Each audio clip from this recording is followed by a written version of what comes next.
Good morning friends. Last લેક્ચરની અંદર આપણે જીની અંદર ચેપ્ટર નંબર 9 સંવર્ગ સંયોજનો એનો આપણે એક કોન્સેપ્ટ ક્લિયર કરેલો. આજે સંવર્ગ સંયોજનો બીજો કોન્સેપ્ટ લઈએ છીએ. તો જો એ કોન્સેપ્ટ ક્લિયર હોય તો બહુ જ અઘરા ક્વેશ્ચન પર તમને એકદમ ઇઝી લાગશે. તો સંવર્ગ સંયોજનોના આજે અમુક મેં ક્વેશ્ચન સિલેક્ટ કર્યા છે જે બહુ જ સારા લેવલના છે અને એને યાદ રાખવાની ટેકનિક પણ આજે હું તમને બતાવીશ. તો જુઓ અહીંયા આપણો જે પહેલો જે કોન્સેપ્ટ છે એ ચુંબકીય ચાકમાત્રા પર. ચુંબકીય ચાકમાત્રા. ચુંબકીય ચાકમાત્રાની વાત આવે તો પહેલું ક્લિયર હોવું જોઈએ ચુંબકીય ચાકમાત્રા શોધાય કેવી રીતે. તો ચુંબકીય ચાકમાત્રા શોધવાનું સૂત્ર મ્યુ. આ ચુંબકીય ચાકમાત્રા છે એ શોધવા માટે mu is equal to √n બ્રેકેટમાં n + 2 bracket over bore magnetron. ચુંબકીય ચાકમાત્રા શોધવાનું સૂત્ર છે μ √n n + 2 બોર મેગ્નેટ્રોન. જ્યાં n છે જે સ્મોલ n છે એ અયુગ્મિત ઇલેક્ટ્રોનની સંખ્યા છે. એટલે કે જો ડી કક્ષકમાં અયુગ્મિત ઇલેક્ટ્રોન આવેલા હોય તો ચુંબકીય ચાકમાત્રા શોધી શકાય છે. પણ જો અયુગ્મિત ઇલેક્ટ્રોન નથી તો ચુંબકીય ચાકમાત્રા શોધી શકાતી નથી. એટલે કે ડી કક્ષકમાં 0 ઇલેક્ટ્રોન છે તો ચુંબકીય ચાકમાત્રા ના શોધી શકાય. ડી કક્ષકમાં 10 ઇલેક્ટ્રોન છે એટલે કક્ષકો સંપૂર્ણ ભરાઈ ગઈ છે, એક પણ અયુગ્મિત ઇલેક્ટ્રોન નથી તો ચુંબકીય ચાકમાત્રા ના શોધી શકાય. મતલબ ડી કક્ષકમાં જો અયુગ્મિત ઇલેક્ટ્રોન છે તો ચુંબકીય ચાકમાત્રા શોધવા માટે આ ફોર્મ્યુલા આપણે યુઝ કરવું પડે છે. હવે સાંભળજો, જો અયુગ્મિત ઇલેક્ટ્રોનની સંખ્યા 1 હોય, 2, 3, 4 કે 5, 5 થી વધારે અયુગ્મિત ઇલેક્ટ્રોન શક્ય નથી. તો જો એક અયુગ્મિત ઇલેક્ટ્રોન હોય તો આ સૂત્રમાં n ની કિંમત તમે 1 મૂકશો તો જવાબ 1.73 આવશે. આ સૂત્રમાં n ની કિંમત 2 મૂકશો એટલે અયુગ્મિત ઇલેક્ટ્રોન 2 છે તો તમે n ની કિંમત 2 મૂકશો તો તમારો જવાબ 2.83 આવશે. જો અયુગ્મિત ઇલેક્ટ્રોન 3 છે તો આ સૂત્રમાં n ના બદલે 3 મૂકશો તો તમારો જવાબ 3.87 આવશે. આ સૂત્રમાં n ની કિંમત 4 એટલે અયુગ્મિત ઇલેક્ટ્રોન 4 છે તો તમે n ની કિંમત 4 મૂકશો તો જવાબ 4.90 આવશે. અને અયુગ્મિત ઇલેક્ટ્રોન 5 છે તો આ ફોર્મ્યુલામાં n ની કિંમત 5 મૂકશો તો જવાબ 5.92 આવશે. બાળકો શું વિચાર્યું સર અમે કેલ્ક્યુલેટરની જરૂર પડે? ના, આટલું જ રાખો.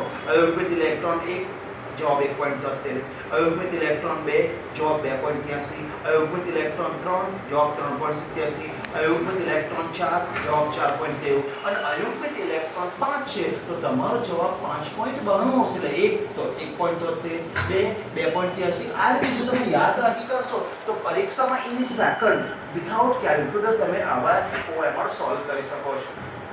હવે જો તમને ખબર છે કે સંવર્ગ સંયોજનો એ સક્રાંતિ ધાતુ બનાવી શકે છે. સક્રાંતિ ધાતુ એટલે ડી વિભાગના તત્વો છે. તો અહીંયા જે પણ સંકીર્ણ સંયોજન બનશે એમાં સક્રાંતિ ધાતુ આવેલો હોય છે.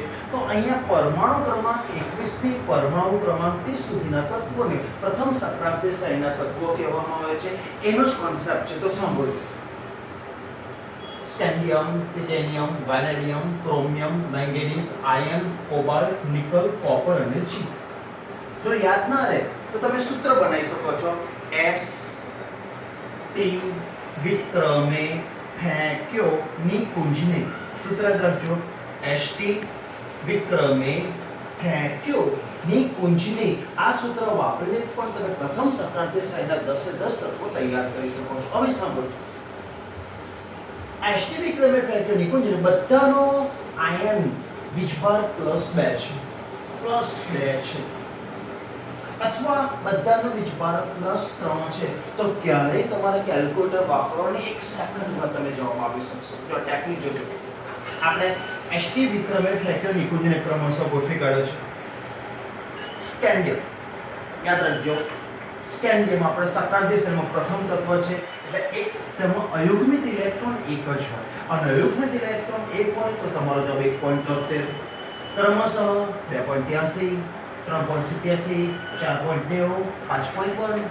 ત્યારબાદ 5.92 ક્રમશઃ ઘટાડો.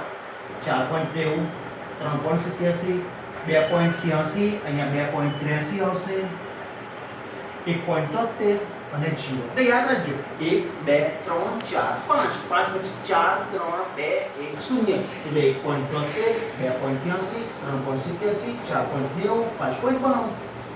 પછી ઉપર રિપીટ કરો 4.90, 3.87, 2.83, 1.73 અને 0. આ રીતે ડાયરેક્ટ યાદ રાખશે. ઉદાહરણ તરીકે તો તમને એવું કીધું CO+2 એની ચુંબકીય ચાર્જ માત્રા કેટલી? તો તમે વિચારો CO HT વિક્રમે ફેંક્યો 7 નંબર પર આવે છે, 7 નંબર પર, और 7 નંબર પર આવે છે, મારે ચુંબકીય ચાર્જ માત્રા શોધવી છે. તો જ્યારે પણ 5 કરતા વધારે ઇલેક્ટ્રોનની વાત આવે તો 10 માંથી બાદ કરો તો 10 માંથી 7 જાય તો 3, તો તમારો જવાબ અહીંયા આવશે જો 3.87. અથવા એ રીતે યાદ નથી રહેતો તો જો HT વિક્રમે ફેંક્યો 7 પર આવે છે, 1.73, 2.83, 3.87, 4.93, 5.92, પછી 4.90, 3.87. તમે આંગળીના વેઢા ઉપર આન્સર લાવી શકો છો. તો ક્રમશઃ યાદ રાખજો HT વિક્રમે ફેંક્યો નિકોચીને, ત્યારબાદ 1.73, 2.83, 3.87, 4.90, 5.92, પછી ક્રમશઃ 4.90, 3.87, 2.83, 1.73, 0. ડાયરેક્ટ તમારો આન્સર આવશે. હજુ એક ઉદાહરણ લો. તમને એવું પૂછે દાખલા તરીકે Mn+2 એની ચુંબકીય ચાર્જ માત્રા કેટલી? તો HT વિક્રમે 5. તો તમે જો 1.73, 2.83, 3.87, 4.90, 5.92 આપણો જવાબ આવવો જોઈએ. Mn+2 5.92. ડાયરેક્ટ લોકો આ ક્વેશ્ચનને ભારે સમજે, જરાય ભારે નથી. હવે કદાચ એ લોકોએ આયનનો વીજભાર +3 આપ્યો, કોઈ કાઉન્ટ કરવાની જરૂર નથી, ક્યારેય કેલ્ક્યુલેટર વાપરો, કોઈ સૂત્ર વાપરવાની જરૂર નથી, ડાયરેક્ટ જવાબ આપી શકો.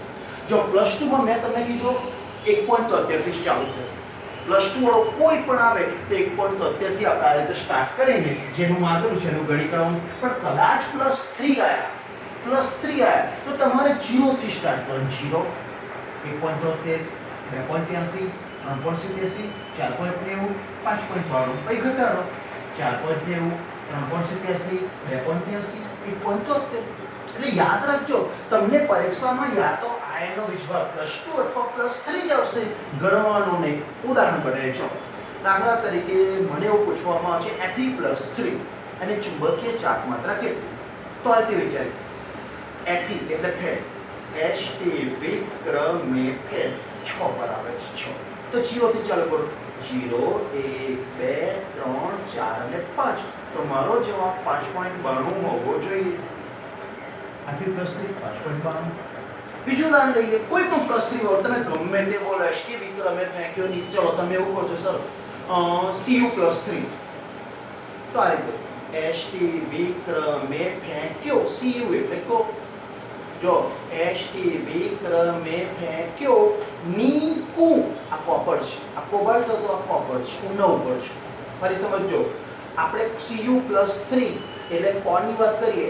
HT વિક્રમે ફેંક્યો નીકુ, 9 પર આવું છું. તો ડાયરેક્ટ ગણવું હોય તો 5 કરતા વધારે આવે છે તો 10 માંથી બાદ કરો, તો 10 માંથી 9 બાદ કરો તો એક તો મારો જવાબ 1.73 જ આવશે. શ્યોર નહીં? ભૂલ પડી? ફરી ચેક કરી કેમ આવું થયું. ઉભા રહો. HT વિક્રમે ફેંક્યો નીકુ 9 પર આવે છે, જરા સાંભળજો.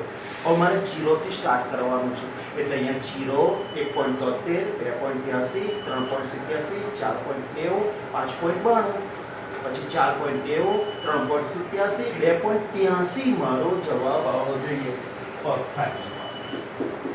ટેકનિક યાદ રાખો, +3 આવે તો તમારે 0 થી સ્ટાર્ટ કરવાનું. 0, 1.73, 2.83 એ રીતે. અને +2 હોય તો સ્ટાર્ટિંગ કરવાનું 1.73 થી. પણ ડાયરેક્ટ તમે મેમોરાઇઝ કરી કરો. પરીક્ષામાં કોન્સેપ્ટિવ આજે તમે જો ઘણા બધા હું MCQ સોલ્વ કરવાનું છે.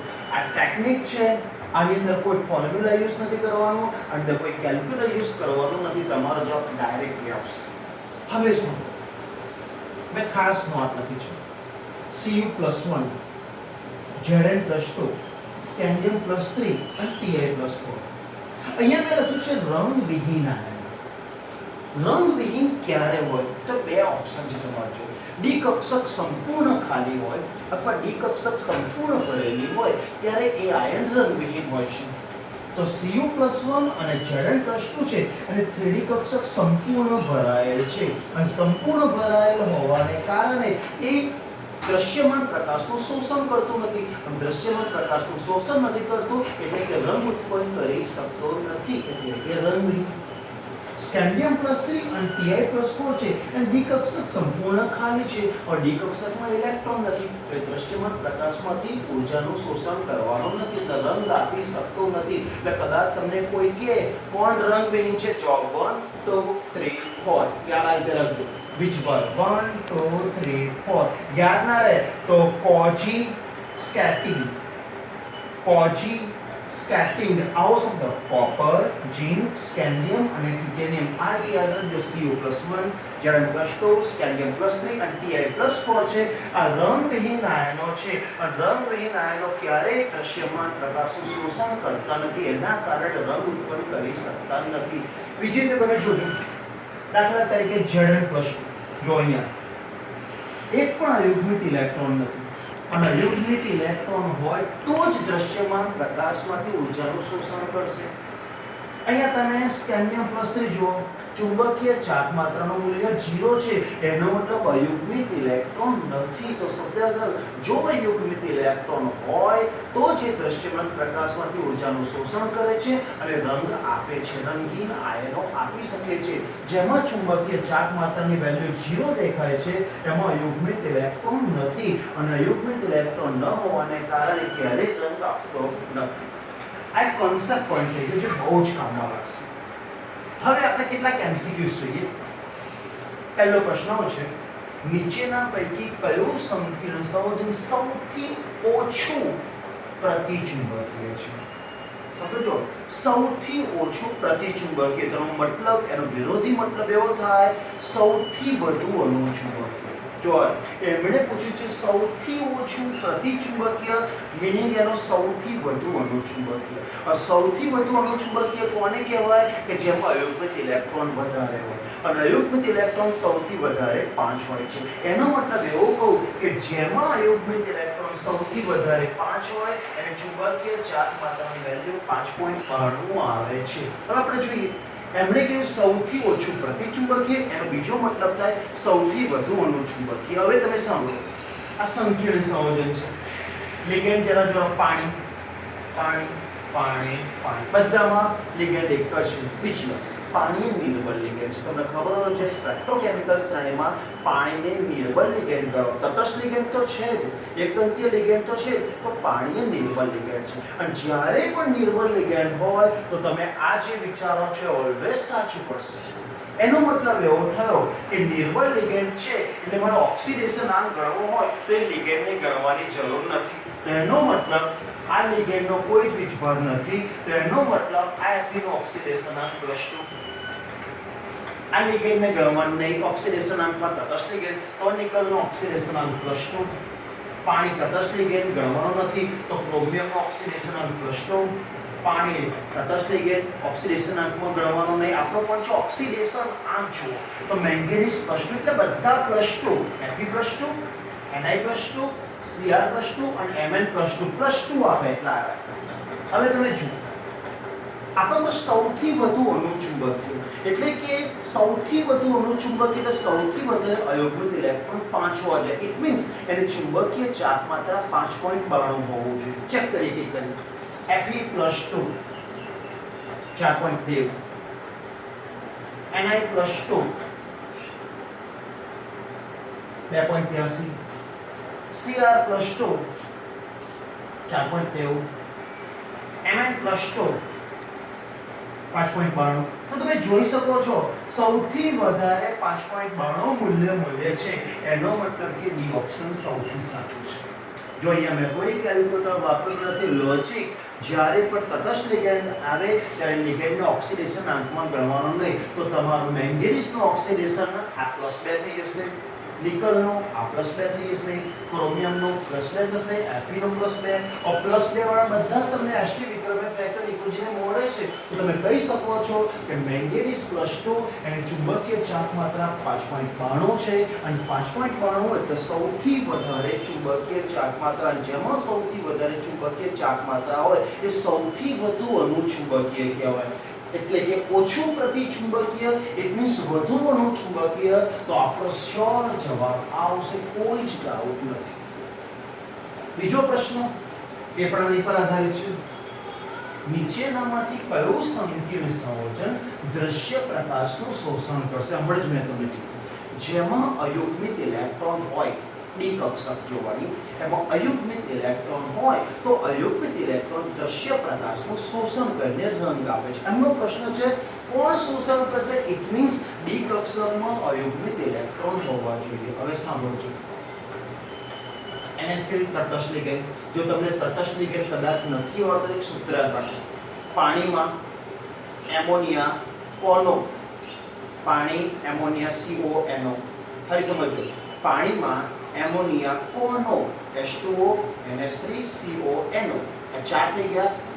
એને પણ પતાઈ નાખો, EN PN PTN. ટેકનિક યાદ રાખો, પાણીમાં એમોનિયા કોનો, એને પણ પતાઈ નાખો. એટલે કે સાથે સાત તટસ્થ લિગેન્ડ તમારા તૈયાર. જો કોઈને તટસ્થ લિગેન્ડમાં ખબર ના પડતી હોય તો H2O NH3 CONO EN PN PTN આ તટસ્થ લિગેન્ડ તમારા મોડે થઈ ગયા. આ એક ફોર્મ્યુલા છે, બોર્ડ પર લખી નથી, તમારે મારા શબ્દો સમજવાના છે. પાણીમાં એટલે H2O લિગેન્ડ, એમોનિયા એટલે NH3 લિગેન્ડ, કો એટલે CO, NO EN PN PTN આ તટસ્થ લિગેન્ડનો ફોર્મ્યુલા તમારે તૈયાર થઈ ગયો. હવે તમે જુઓ, પાણી તટસ્થ લિગેન્ડ, એમોનિયા તટસ્થ લિગેન્ડ અને તટસ્થ લિગેન્ડ હોય તો ઓક્સિડેશન આંક ગણવામાં એને ધ્યાનમાં લેવાનો નહીં. તો આ સ્કેન્ડિયમનો ઓક્સિડેશન આંક અહીંયા તમે જોઈ શકો છો. આ સ્કેન્ડિયમનો ઓક્સિડેશન આંક +3 થઈ ગયો. અહીંયા જો NH3 તટસ્થ લિગેન્ડ, EN તટસ્થ લિગેન્ડ, તટસ્થ લિગેન્ડ છે ઓક્સિડેશન આંકમાં મારે એની ગણતરીમાં ધ્યાનમાં લેવાનું નથી. તો એનો મતલબ આ ટિટેનિયમ છે એનો ઓક્સિડેશન આંક +4 થઈ ગયો. NH3 તટસ્થ લિગેન્ડ છે, ઓક્સિડેશન આંકમાં ધ્યાનમાં લેવાનું નહીં, તો તમારે આ ઓક્સિડેશન આંક ક્રોમિયમનો +3 થઈ ગયો. NH3 તટસ્થ લિગેન્ડ, ઓક્સિડેશન આંકમાં ધ્યાનમાં લેવાનું નહીં, તો આ ઝીંકનો ઓક્સિડેશન આંક +2 થઈ ગયો. હવે તમે જુઓ, આપણો પ્રશ્ન કોણ શોષણ કરશે? એનો મતલબ સામા અયુગ્મિત ઇલેક્ટ્રોન છે. તો જરા ધ્યાનથી જોજો, સ્કેન્ડિયમ +3 તમે જોઈ શકો છો, રંગવિહીન છે, એનો મતલબ દ્રશ્ય પ્રકાશનું શોષણ કરશે નહીં, એટલે ઓપ્શન આપણો ખોટો. Pi+4 તમે જોઈ શકો છો, Pi+4 રંગવિહીન છે અને દ્રશ્ય પ્રકાશનું શોષણ કરશે નહીં, એટલે આ ઓપ્શન પણ ખોટો. Cr+3 અહીંયા નથી. Zn+2 રંગવિહીન આયન છે, રંગવિહીન દ્રશ્ય પ્રકાશનું શોષણ કરશે નહીં, એટલે આ ઓપ્શન પણ ખોટો. તો આપણો જવાબ બની ગયો Cr+3. અને ચેક કરીએ, જો Cr+3 ચુંબકીય ચાક માત્રા 3.87 3 અયુગ્મિત ઇલેક્ટ્રોન છે અને અયુગ્મિત ઇલેક્ટ્રોન હોય એ જ દ્રશ્ય પ્રકાશનું શોષણ કરી શકે છે. તો મારો જવાબ અહીંયા શ્યોરલી Cr+3. તમે જોયું, આ કન્સેપ્ટ પોઈન્ટથી મારા ઓપ્શન સોલ્વ થાય છે. હું કોઈ લાંબુ વિચારતો નથી, મારા કન્સેપ્ટ ક્લિયર છે, હું ડાયરેક્ટ આન્સર આપી શકું છું. હજુ વિચારીએ, ઉચ્ચ સ્પિન D4 એટલે ડી કક્ષકમાં 4 ઇલેક્ટ્રોન ધરાવતા અષ્ટફલકીય સંકીર્ણ માટે સ્ફટિક ક્ષેત્ર સ્થિરીકરણ ઊર્જા એટલે કે CFSE crystal field stabilisation energy એનું મૂલ્ય કેટલું થાય? હવે સાંભળજો, બુકની અંદર ચેપ્ટર નંબર 9 ની અંદર એક થિયરી આવે છે, લાસ્ટની આજુબાજુ છે સ્ફટિક ક્ષેત્ર વિભાગની. એ થિયરીના જે કોન્સેપ્ટ તરીકે આપણે લઈશું તો ટોપિક ક્લિયર થશે.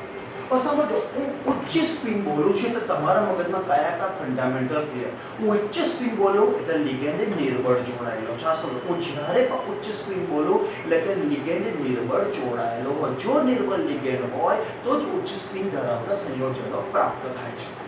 ડી કક્ષકમાં 4 ઇલેક્ટ્રોન આવેલા છે અને અષ્ટફલકીય સંકીર્ણ સંયોજનો છે.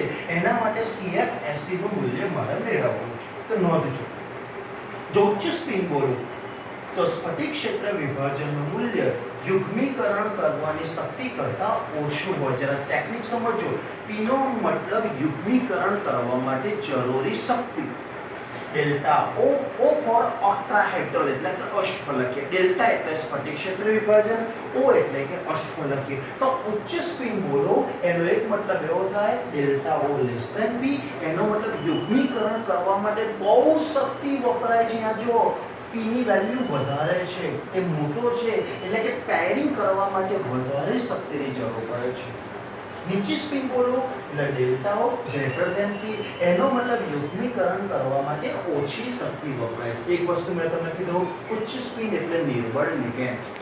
બીજું, ઉચ્ચ સ્પિન બોલો એટલે સ્ફટિક ક્ષેત્ર વિભાજનનું મૂલ્ય યુગ્મીકરણ કરવા માટે જરૂરી શક્તિ કરતાં ઓછું હોય છે. હવે આપણે ટાઈપ ડી કક્ષકમાં 4 ઇલેક્ટ્રોન તમે અત્યારે બતાવો, અયુગ્મિક બતાવો. તમે 1 થી 4 બતાવશો તો એ વાંધો. હવે સમજો, તમને ખબર છે અષ્ટફલકીય સંકીર્ણ સંયોજનમાં સ્ફટિક ક્ષેત્ર વિભાજન થાય એટલે બે ભાગમાં વિભાજન થાય છે. બે ભાગમાં એટલા માટે વિભાજન થાય છે, એમાં યુગ્મિત ઇલેક્ટ્રોન છે અને લિગેન્ડમાંથી આવતા ઇલેક્ટ્રોન આવવાને કારણે એનું બે ભાગમાં વિભાજન થાય છે, એક T2G કક્ષક અને એક EG કક્ષક.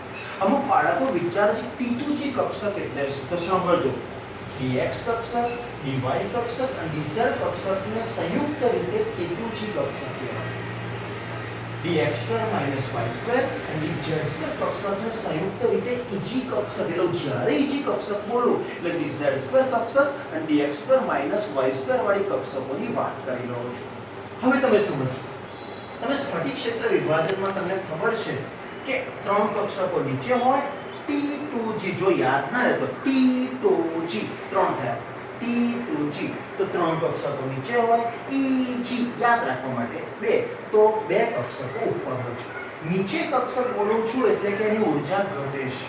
યાદ રાખજો, નીચે એટલે કે T2G કક્ષકની ઊર્જા ઓછી હોય છે. હવે શા માટે ઓછી હોય છે એ પણ તમારે સમજવું, હું તમને કહી દઉં. dxy dy છે એ zx કક્ષકો હોય છે, એમાં ઇલેક્ટ્રોનનું વાદળ અક્ષોની મધ્યમાં હોય છે, અક્ષોની મધ્યમાં હોય છે. એટલે લિગેન્ડમાંથી આવતા ઇલેક્ટ્રોન સાથે, યાદ રાખજો, લિગેન્ડમાંથી આવતા ઇલેક્ટ્રોન સાથે ઓછું અપાકર્ષણ થાય. ઓછું અપાકર્ષણ એટલે વધારે આકર્ષણ થાય, અને જ્યાં જ્યાં આકર્ષણ વધી જાય ત્યાં ઊર્જા ઘટે છે. યાદ રાખજો, ઇલેક્ટ્રોનનું વાદળ અક્ષોની મધ્યમાં છે, જ્યારે આ કક્ષકોમાં ઇલેક્ટ્રોનનું વાદળ અક્ષોની ઉપર છે. અહીંયા ઓછું અપાકર્ષણ થાય છે, ઇટ મીન્સ વધારે આકર્ષણ થાય, અને વધારે આકર્ષણ થાય તો નિયમ છે ઊર્જામાં ઘટાડો થાય. તો અહીંયા -0.4 જેટલી ઊર્જામાં ઘટાડો થાય છે, અહીંયા +0.6 જેટલી ઊર્જામાં વધારો થાય છે. તો કે સર 0.6 કેવી રીતે? તો યાદ રાખો, 3/5 ડેલ્ટાઓ એટલે 3/5 કરવામાં આવે 0.6. અહીંયા તમે વિચારી શકો 2/5 ડેલ્ટાઓ, 2/5 એટલે 0.4.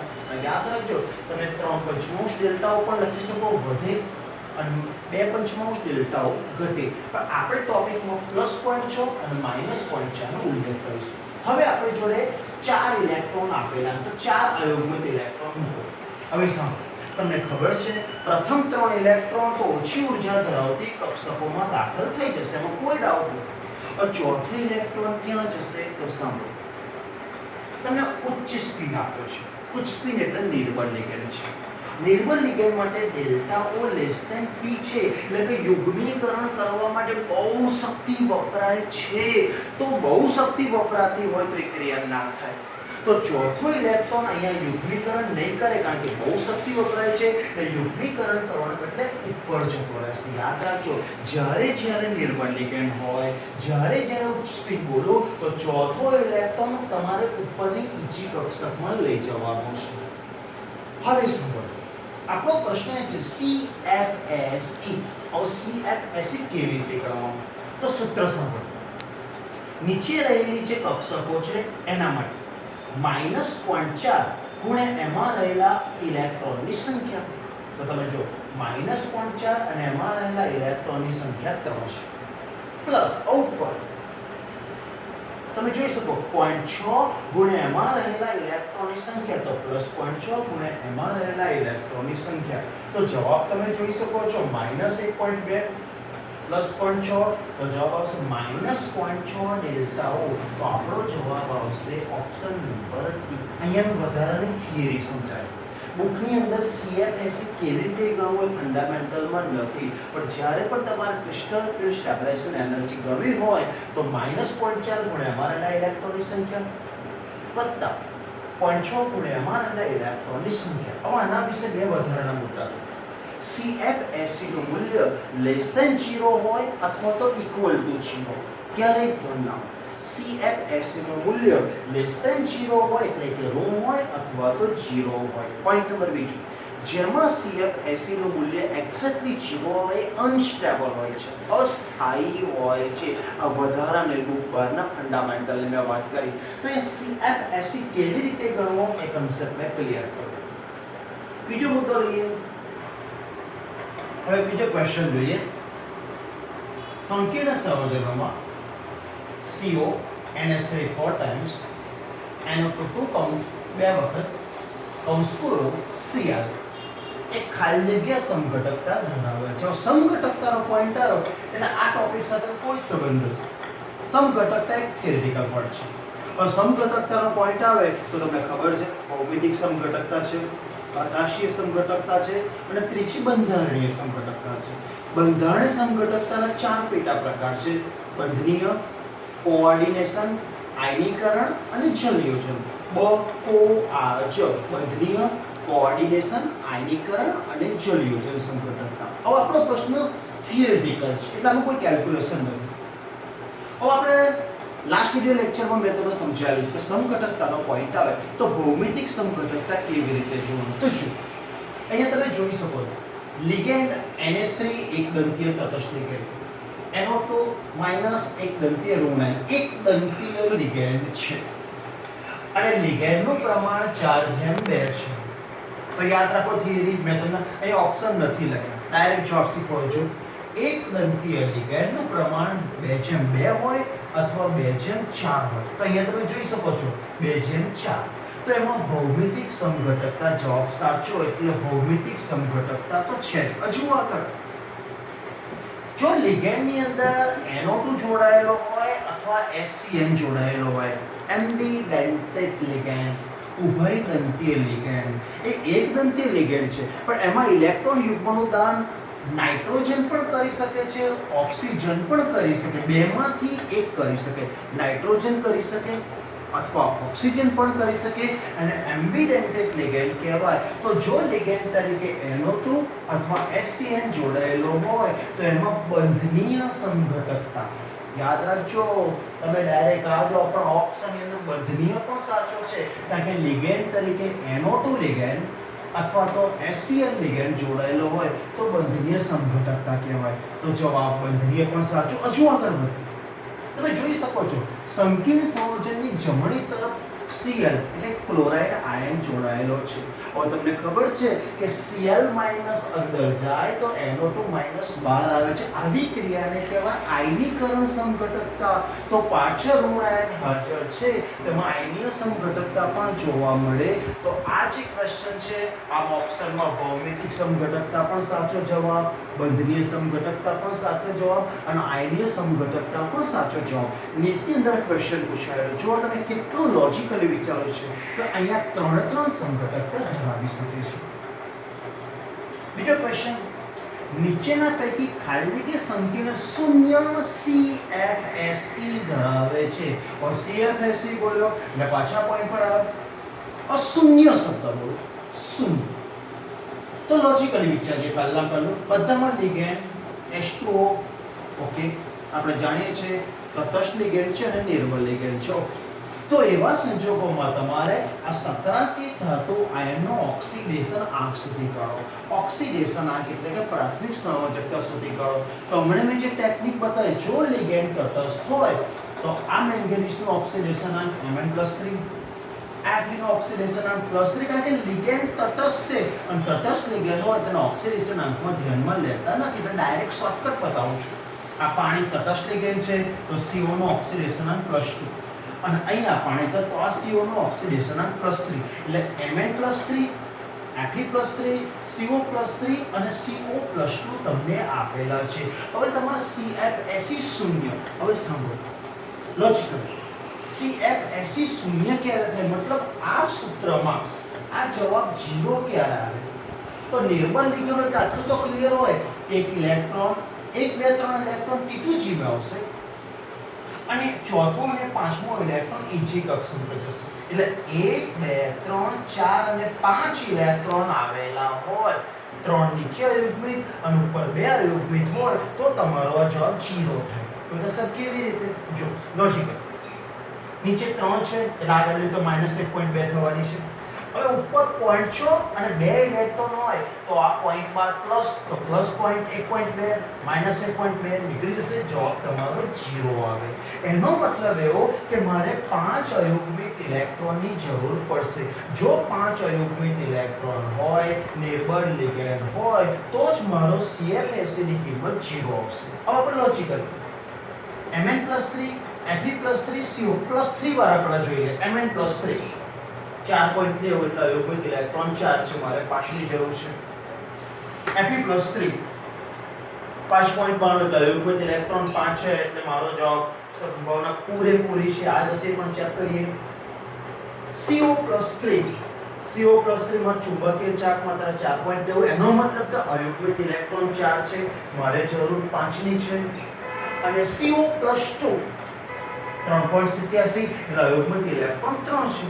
તો અહીંયા મેં તમને જે રીતે સમજાવ્યું કે ટોટલ અયુગ્મિક ઇલેક્ટ્રોન 5 હોય અને નિર્બળ લિગેન્ડ હોય તો જ CFAC ની કિંમત 0 થાય. તો અહીંયા તમે જોયું છે Fe+3 ની ચુંબકીય ચાર્જ માત્ર 5.92 બોર મેગ્નેટ છે. એનો મતલબ કે 5 અયુગ્મિક ઇલેક્ટ્રોન છે અને 5 અયુગ્મિક ઇલેક્ટ્રોન હોય તો 1 2 3 અને 4 અને 5 ગોઠવાય. નિર્બળ લિગેન્ડ હોય તો અહીંયા પાણી નિર્બળ લિગેન્ડ છે તો આપણો જવાબ કોઈ પણ ડાઉટ વગર તમે કહી દો સર FeH2O6+3 એ સંકીર્ણ શૂન્ય CFAC ધરાવે છે. અને આજે જ મેં તમને કીધું જેનો CFAC નું વેલ્યુ શૂન્ય હોય એ અનસ્ટેબલ કહેવાય. એટલે આ સંકીર્ણ સંયોજન અસ્થાયી સંકીર્ણ સંયોજન તમે કહી શકો છો. તો તમે જો આ બે ક્વેશ્ચન સેમ લેવલના છે પણ આને અપ લેવલ પર રહી ગયા. ક્યારે શું કોના માટે શૂન્ય થાય તો તમારે ઓક્સિડેશન અંક શોધીને ઓક્સિડેશન અંક શોધ્યા બાદ તમે વિચારો જેમાં 5 અયુગ્મિક ઇલેક્ટ્રોન અને નિર્બળ લિગેન્ડ હોય એના માટે CFAC ની કિંમત શૂન્ય થાય. તો તમે Mn+3 Fn+3 Fe+3 CO+3 CO અને ચુંબકીય ચાર્જ માત્ર વેલ્યુ અમમ કરી ગણી કરો તમે તમારો જવાબ પ્રાપ્ત થઈ જશે. લાસ્ટ ક્વેશ્ચન, નીચેના પૈકી કોની કાર્બન ઓક્સિજન બંધ લંબાઈ સૌથી વધારે છે? કાર્બન ઓક્સિજન બંધ લંબાઈ એટલે CO લિગેન્ડની વાત કરે છે. CO capital C capital O લિગેન્ડની વાત કરે છે. સૌથી પ્રબળ લિગેન્ડ ગણવામાં આવે છે.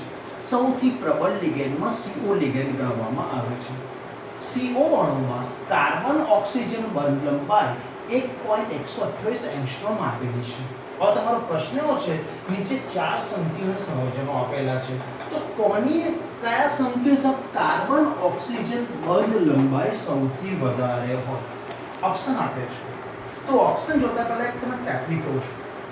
સંકીર્ણ સંયોજનો વિભાજ્ય જે સંકીર્ણ સંયોજનમાં CO લિગેન્ડ તરીકે હોય અને એ સંકીર્ણ સંયોજન ઉપર ઋણ વીજભાર વધારે હોય, એ સંકીર્ણ સંયોજન પર ઋણ વીજભાર વધારે હોય એમાં CO બંધ લંબાઈ વધારે હોય. તો તમે જવાબ જો 0 વીજભાર +1 વીજભાર -1 -2 તો જે સંકીર્ણ સંયોજન ઋણ વીજભાર વધુ હોય એમાં CO બંધ લંબાઈ વધુ લાંબી હોય છે. તો મેં અહીં લખ્યું છે જેમ ધાતુ કાર્બોનિલ પરનો ઋણ વીજભાર વધે તેમ ધાતુ કાર્બન વચ્ચેની બંધ લંબાઈ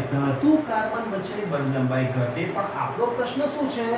કાર્બન ઓક્સિજન બંધ લંબાઈ વધે છે એટલે પ્રદાકોનું સંકીર્ણ સંયોજન પરનો ઋણ વીજભાર વધે તો તમારે કાર્બન ઓક્સિજન બંધ લંબાઈમાં વધારો થાય છે. જો આ હિન્ટ તમને ખબર હોય, બુકની અંદર આવો કોઈ કન્સેપ્ટ નથી તો તમે જવાબ લખી શકો છો. તમે નીચે લખ્યું છે જો ઋણ વીજભાર આનો વધારે છે અને આનો સૌથી ઓછો છે તો જવાબમાં MnCO6+6 પ્લસ ઓછી એનાથી વધારે NiCO4 એનાથી વધારે CO બંધ લંબાઈ CO માઈનસ અને સૌથી વધારે CO બંધ લંબાઈ FeCO4 -2 ની અંદર થાય છે. તો આ તમને હિન્ટ ખબર પડી જાય તો તમે ડાયરેક્ટ નીટ તમે સમજી શકો લેવલ વાળા ક્વેશ્ચન આવા છે. બુકની અંદર અમુક ટોપિક નથી તો તમારા એક્સ્ટ્રા રેફરન્સ બુક્સ તમે વાંચશો, જૂના નીટના પેપરો તમે સોલ્વ કરશો તો આવા ક્વેશ્ચન તમારે એકદમ ઈઝી પડશે. તો આજે નીટનું આટલો કોન્સેપ્ટ રાખીશું. ચેપ્ટર નંબર 9 એની અંદર નીટ ચીના ગુજકેટના મેં 2 વિડીયો લેક્ચર બનાવ્યા છે. તો નીટના હવે હું એક પણ વિડીયો લેક્ચર આ ટાઈપના આ ચેપ્ટરનો બનાવતો નથી. નેક્સ્ટ લેક્ચરની અંદર નવા ટોપિક સાથે આપણે મળીશું. ઓકે.